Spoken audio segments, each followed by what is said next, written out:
ఆ తులసి మొక్కను మీరు కుండీలో అయినా పెట్టుకోవచ్చు, తులసి కోటగా అయినా పెట్టుకోవచ్చు, చక్కగా పూజించుకోవచ్చు. దీంట్లో మీకు రామ తులసి, కృష్ణ తులసి, లక్ష్మీ తులసి అనేటటువంటివి మనకి ప్రముఖంగా కనిపిస్తూ ఉంటాయి. అందులోనూ ప్రత్యేకించి ప్రతి ఇంట్లోనూ ఉండేటటువంటి తులసి లక్ష్మీ తులసి. కృష్ణ తులసి అనేటటువంటిది కొంచెం మనకి రేర్గా కనిపిస్తుంది. రేర్గా అంటే అక్కడక్కడ కనిపిస్తుంది. రామ తులసి అనేటటువంటి దాదాపుగా మనకు కనిపించదు, కనపడినా కూడా గుర్తుపట్టలేము మనం, అలా ఉంటుందన్నమాట. లక్ష్మీ తులసి అంటే మధ్యలో ఉండేటటువంటి కాడ ఆకుపచ్చగా ఉండేటటువంటి దాన్ని లక్ష్మీ తులసి అని, తులసి మొక్క కాడ మధ్యలో ఉండేటటువంటి కాడ నీలం రంగులో, బాగా నలుపు రంగులో కానీ నీలం రంగులో కానీ ఉంటే దాన్ని కృష్ణ తులసి అని అంటారు. మనం తులసి కుండీలో పెట్టుకునేటటువంటి తులసి మొక్క లక్ష్మీ తులసి కానీ కృష్ణ తులసి కానీ లేదా రెండు కలిపి కానీ పెట్టుకోవచ్చు. దాదాపుగా లక్ష్మీ తులసి ఉంటుంది ఇళ్లలో, కృష్ణ తులసి కూడా మీరు అందులో కలిపి వేసుకోవచ్చు, ఎటువంటి ఇబ్బంది లేదు.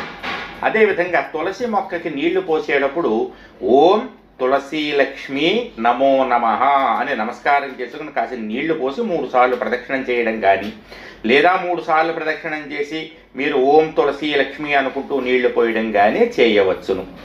అయితే అతి ముఖ్యంగా చెప్పుకోవాల్సింది ఏమిటయ్యా అంటే, ఓం యన్మూలే సర్వతీర్థాని యన్మధ్యే సర్వదేవత యదగ్రే సర్వవేదాశ్చ తులసీం తం నమామ్యహం. వీలైతే కనుక ఈ శ్లోకాన్ని మీరు పారాయణ చేసుకుంటూ నీళ్లు పోసినా కూడా మంచి ఫలితం కలుగుతుంది. ఈ శ్లోకం నోరు తిరగనప్పుడు రానప్పుడు మీరు ఓం తులసి లక్ష్మీ నమో నమః అనుకున్నా చాలా ఇబ్బంది ఏమీ లేదు.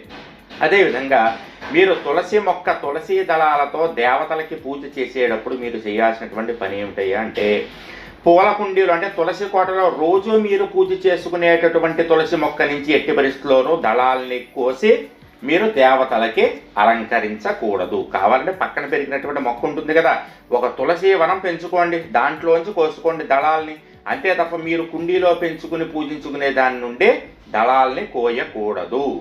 అదేవిధంగా తులసి మొక్కకు వెన్నులు వస్తాయి, ఇంతంత వెన్నులు. ఆ వెన్నుల్ని ఆడవాళ్ళు తెంపకూడదు. మగవాళ్ళు కానీ మగపిల్లలు కానీ స్నానం చేసిన వెంటనే ఆ వెన్నుల్ని శుక్రవారం మంగళవారం కాకుండా మిగిలినటువంటి రోజులు ఆ వెన్నుల్ని తెంచి మళ్ళీ ఆ తులసి మొక్క మొదట్లోనే వేసేసి నమస్కారం చేసుకోవచ్చు. మీరు ఎవరికైనా కానీ తులసి మొక్క ఇచ్చేటప్పుడు మీ ప్రధాన కుండీలో ఉన్నటువంటి తులసి మొక్కని ఇవ్వకూడదు. కావాలంటే దాని పక్కన చిన్న చిన్న మొక్కలు వస్తే దాన్ని ఇవ్వచ్చు, అంతే తప్ప దాని చిన్న చిన్న మొక్కల్ని మీరు ఉంచుకుని పెద్ద మొక్క ఏదైతుందో అది తీసి ఇవ్వకూడదు. అదేవిధంగా మంగళ శుక్రవారాల్లో తులసి మొక్కను ఇవ్వడంలో ఎటువంటి ఇబ్బంది లేదు, చక్కగా ఇవ్వచ్చు. మంగళవారం ఇస్తే మంగళప్రదం, శుక్రవారం ఇస్తే లక్ష్మీప్రదం. ఎవరికైనా కావాలంటే